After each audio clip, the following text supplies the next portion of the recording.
সব কিছু উপভোগ করা যায়।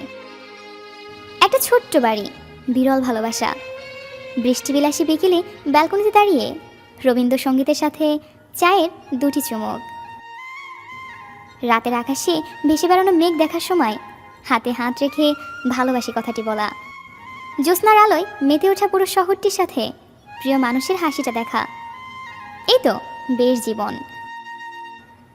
প্রেমে হঠাৎ শূন্য, হঠাৎ পূর্ণ, কখনো ছন্দমিল, কখনো ছন্দপথন, কখনো বা অন্তমিল থাকবে, না হলে ভালোবাসার অনুভূতি বুঝবে কি করে? হ্যাঁ, এটা তো উপভোগের বিষয়। বরফ গলা অভিমান থেকে যে ভালোবাসার সৃষ্টি হয় সেটা কখনো শেষ হয় না। সেই ভালোবাসা বেঁচে থাকুক। ভালোবাসা ভালোবাসা মানে কাউকে জয় করা নয়, বরং নিজেই কারোর জন্য হেরে যাওয়া। আজ আমরা মাটির উপরে রাজত্ব করছি, একদিন মাটি আমাদের উপর রাজত্ব করবে। একটু অপেক্ষা করো, সময় আমারও আসবে, সেদিন বুঝবি তুই কি ভুলটা করেছিলি। ভুল নামের সফটওয়্যারটা অনেক কষ্ট করে ডাউনলোড করেছিলাম, কিন্তু সাপোর্ট করলো না। কষ্ট পেলে কি ভালোবাসা হারিয়ে যায়? কখনো না। যে ভালোবাসতে জানে সে হাজার কষ্টের মাঝেও ভালোবাসতে জানে।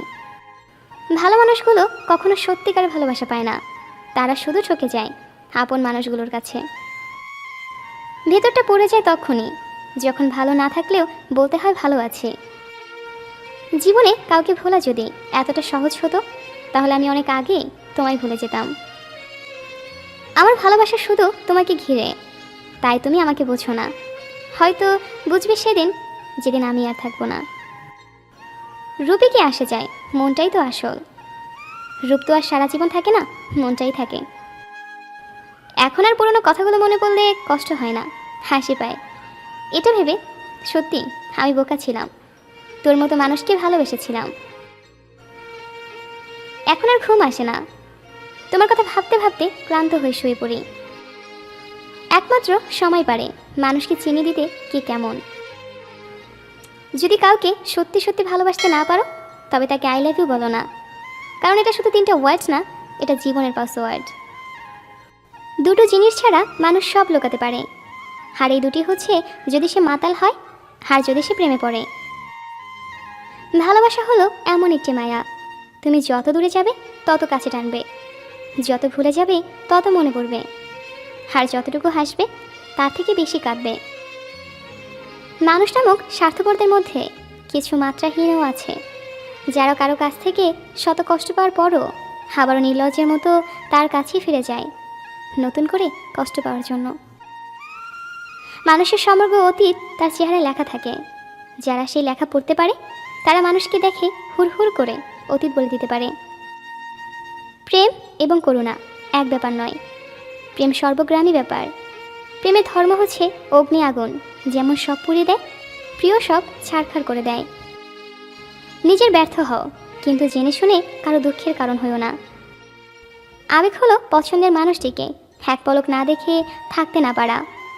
ভালোবাসা হলো পবিত্রভাবে ভালোবাসার জন্য প্রিয় মানুষটির কাছ থেকে দূরে থাকা। একজন মেয়ে সুন্দর হওয়ার থেকে চরিত্রবান হওয়া বেশি প্রয়োজন। ভুল থেকে নতুন কিছু শেখার নামই হচ্ছে জীবন। যে ভুল করা থেকে কিছু শিখবে সে বাস্তব জীবনে সফল হতে পারবে। যদি মানুষ তোমার শুধুমাত্র তার প্রয়োজনে মনে রাখে, তার জন্য মন খারাপ করো না, বরং নিজেকে মহান ভাবো, কারণ তুমি মোমবাতির মতো।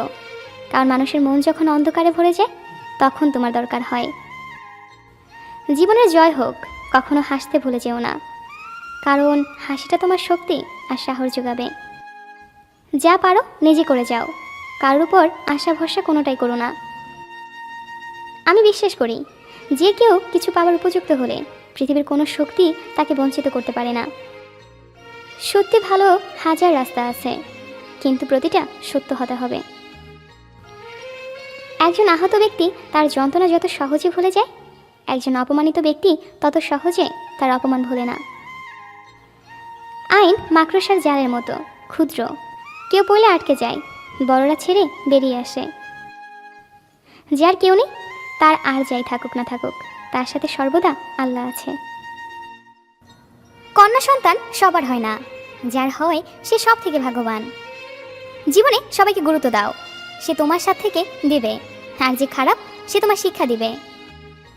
যৌথ পরিবার থেকে বিচ্ছিন্ন হয়ে একলা সংসার হয়তো বিলাসিতা করা যায়, কিন্তু প্রকৃত সুখ কখনো খুঁজে পাওয়া যায় না। সময় বলে দেয় কে কার কতটা আপন। সময়ের সাথে বদলে যায় অনেক প্রিয়জন। সময়ের সাথে সাথে বোঝা যায় কে আপন, কে পর, আর কে বা স্বার্থপর। পৃথিবীতে মায়ের থেকে মূল্যবান সম্পদ আর কিছু নেই। মা মাই হয়, মায়ের তুলনা মা নিজেই। জীবনে সবচেয়ে বড় সারপ্রাইজ হচ্ছে মৃত্যু। হঠাৎ একদিন এসে সবাইকে চমকে দেবে। ঝগড়া নয়, কখনো কখনো চুপ থেকেও নিজের গুরুত্ব বুঝিয়ে দেওয়া যায়। রূপ দিয়ে তো সবাই নিজেকে সাজাতে পারে, কিন্তু যারা আগুন আর চরিত্র দিয়ে নিজেকে সাজাতে পারে তারাই তো আসল মানুষ। একজন মা পারেন সন্তানকে একসাথে মানুষ করতে, কিন্তু সেই 5 জন মিলেও পারে না একজন মায়ের সঠিকভাবে খেয়াল রাখতে। কেউ চেয়েও পায় না, আবার কেউ পেয়েও তার মূল্য বোঝে না। শত কষ্টের মধ্যে থেকেও নিজেকে ব্যস্ততার মধ্যে রাখা একটা আর্ট, যা সবাই পারে না। আল্লাহ তাআলা যখন খুশি হন তখন বৃষ্টি দেয়, আর যখন খুব বেশি খুশি হন তখন কন্যা সন্তান দান করে। পুরনো হলে অবহেলা বাড়ে, সেটা জামাকাপড় হোক কিংবা সম্পর্ক। জীবনে সব ঝড় আপনাকে ক্ষতি করতে আসবে না, কিছু ঝড় আসে আপনার পথটা পরিষ্কার করে দেওয়ার জন্য। জানো, স্বপ্নের মতো আগমন তোমার আমার জীবনে। আমার আটকে রাখা সুখগুলো যেন ডানা মেলে উঠতে শুরু করলো তোমার জীবনে। তখন ভাবতাম কষ্ট বলে কিছুই নেই পৃথিবীতে, কিন্তু তাই হয় কি কখনো? সুখের পিছনে তো লুকিয়ে থাকে বুক ভরা কষ্ট। দেখেছো ভাগ্যের কি পরিণতি? তোমার চাদরে মোড়ানো ভালোবাসা আমাকে অন্ধ করে রেখেছিল, তাই কখনো কষ্টের কথা ভাবিনি। জানি না এই কষ্টের শেষ কোথায়, কিন্তু দেখো সেই কষ্টের সাথে নিজেকে মানিয়ে নিয়েছি। এখন আর সুখের খোঁজ করি না, কারণ আমি জানি সুখ কখনো একা চলতে পারে না, তার পিছনে বয়ে বেড়ায় কষ্ট। তাই কষ্ট নিয়ে বেঁচে আছি আমি। আমি আর এখন স্বপ্ন দেখি না। কেন জানো? কারণ স্বপ্ন দেখতে লাগে একটা সুন্দর ঘুম, কিন্তু সেই ঘুম আজ আমার চোখে নেই। জানো, এখনো প্রতি রাতে তোমার দেওয়া সেই গল্পের বইগুলো পড়ি। বইয়ের প্রতিটা পৃষ্ঠায় আমি তোমার স্পর্শ খুঁজে পাই। এখনো মনে হয় তুমি আমার পাশে বসে আছো, আমাকে দেখছো, কিন্তু আমি তোমাকে দেখতে চেয়েও দেখতে পারছি না। কি করে পারবো বলো? তুমি তো চলে গেছো না ফেরার দেশে, যেখান থেকে কেউ চাইলেও ফিরে আসতে পারে না। আমি জানি সেখানে তোমার কোনো কষ্ট নেই। আমাকে বলেছিলে তুমি যেখানেই থাকো আমাকে ভালোবাসবে। তাহলে তুমি কি আমাকে এখনো ভালোবাসো? আমি জানি তুমি আমাকে এখনো ভালোবাসো। চিন্তা করো না, যতদিন বাঁচবো তোমার স্মৃতি নিয়েই বাঁচবো।